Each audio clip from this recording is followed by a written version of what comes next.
때는 바야흐로 550년, 고구려와 백제의 치열한 전투가 한반도를 뒤흔들고 있었다.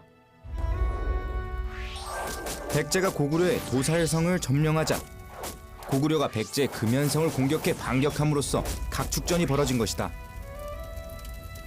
대혈투로 양국의 군사들이 지쳐가던 그때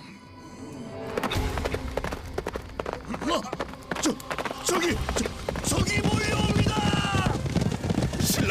신라군입니다. 예상치 못한 신라군의 습격에 속수무책으로 당하고만 백제군.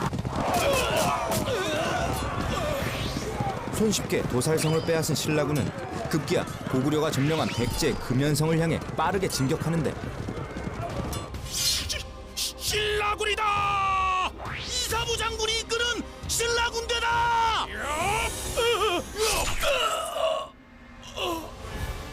신라는 고구려와 백제의 군사력이 가장 약해질 때를 기다렸다 기습 공격해 두 성을 손쉽게 차지한 것이다. 어부지리 전술, 그 중심엔 신라의 천재지략가 이사부 장군이 있었다.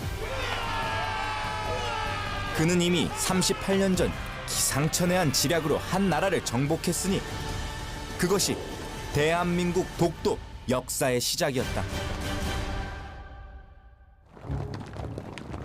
신라 512년 왕명을 받고 하슬라주 군주가 되어 지금의 강릉 지역으로 부임하게 된 이사부 장군.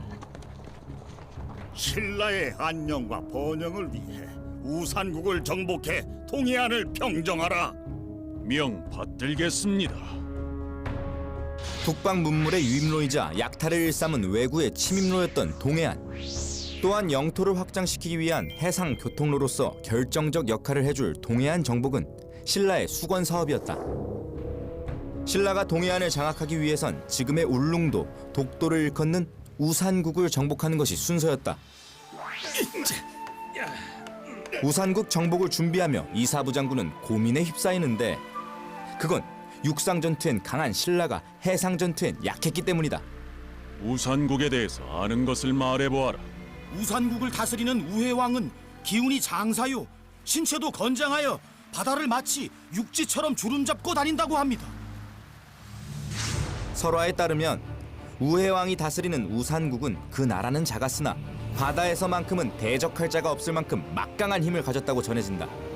최근엔 사치가 심한 왕비를 들인 후 나라는 돌보지 않고 신하를 핍박하고 다른 나라에 노략질까지 시킨다고 합니다.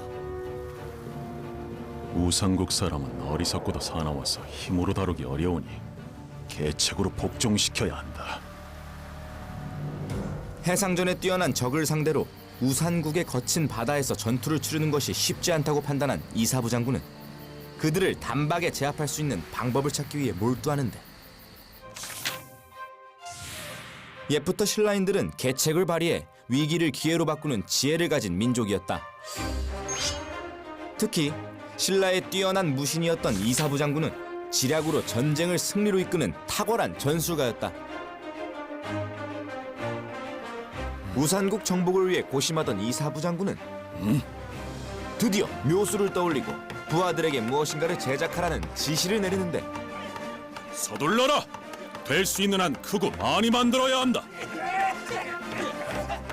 그의 명령에 밤낮 없는 작업이 이루어지던 어느 날 장군님, 모든 작업을 완료하였습니다. 전선에 실어 출정 준비토록 하라. 우산국으로 진격한다. 출정이다! 출정이다! 신라 512년 음력 6월 군선에 무언가를 잔뜩 나눠 실은 신라 함대가 우산국 정복의 길에 올랐다.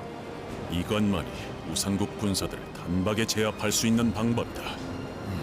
해전에 강한 적을 꺾을 그의 작전은 대체 무엇일까? 신라 함대가 쳐들어왔다. 서둘러 방어 태세를 갖춰라. 그들이 무슨 수로 바다의 신이 나 우해왕을 이긴단 말인가? 신라인들을 모조리 우산국 바다에 담가줘라. 진격해오는 신라군에 대항하기 위해 우산국 군사들은 서둘러 전투를 준비하고 이에 이사부 장군은 베일에 쌓였던 비장의 카드를 꺼내드는데 그것은 험악한 형상을 한 사자였다. 너희가 항복하지 않으면 이 맹수들을 풀어 너희를 밟아 죽이겠다. 저것이 무엇이냐? 금방이라도 우리 쪽으로 달려들 것 같습니다. 사나운 사자의 모습에 기겁한 우산국 군사들은 공격을 멈추고 그대로 얼어붙고 마는다. 살고 싶거든 당장 항복하라. 될 수 있는 한 크고 많이 만들어야 한다. 사실 함대에 실려있던 사자는 나무로 제작한 목사자. 우산국 군사들을 제압할 묘책으로 사자를 떠올린 것이다. 그런데 그는 한반도에 없었던 사자를 어떻게 생각해낸 것일까? 사자는 불교 문화에서 수호신을 뜻하기도 합니다. 통일 신라의 유물들에서도 사자 형상을 발견할 수 있는데요. 신라가 불교를 공식화한 건 법흥왕 때이지만 이전부터 불교 문화를 받아온 것을 기록을 통해서 알 수 있습니다. 이는 불교 문화에 익숙한 이사부가 사자를 알았을 것으로 짐작할 수 있습니다.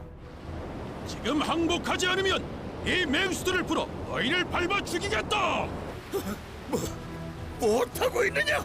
진격하라고 하지 않았느냐? 살아있는 사자로 착각한 우산국 군사들은 결국 전투 의지를 꺾고 그 자리에서 항복하고 만다. 앞으로 우회는 왕의 호칭을 쓸 수 없고 우상국은 신라의 지배를 받는다. 우산국 정복, 그것은 신라 역사상 처음으로 기록된 해상 전투의 승리였다. 거대한 목마를 만들어 난공불락의 트로이 성을 함락시켰던 고대 그리스 신화처럼 이사부 장군이 목사자를 앞세워 한 나라를 정복한 것이다. 신라 512년 목사자로 우산국을 정복한 이사부 장군의 지략은 삼국사기, 삼국유사는 물론 조선시대 성호사설을 비롯한 각종 저서에 기록되며 귀감이 되고 있다. 특히 나라가 혼란한 시기였던 1901년 황성신문은 이사부 장군의 정복 과정을 실어 우산국처럼 나라를 빼앗기지 않기 위해선 백성을 가르쳐 깨우치도록 해야 한다고 전하고 있다. 지혜로서 우산국을 정복한 이사부 장군의 일화를 교훈 삼아 우리는 역사를 통해 올바른 지식을 갖고 대한민국의 영토, 독도를 현명하게 지켜나가야 할 것이다.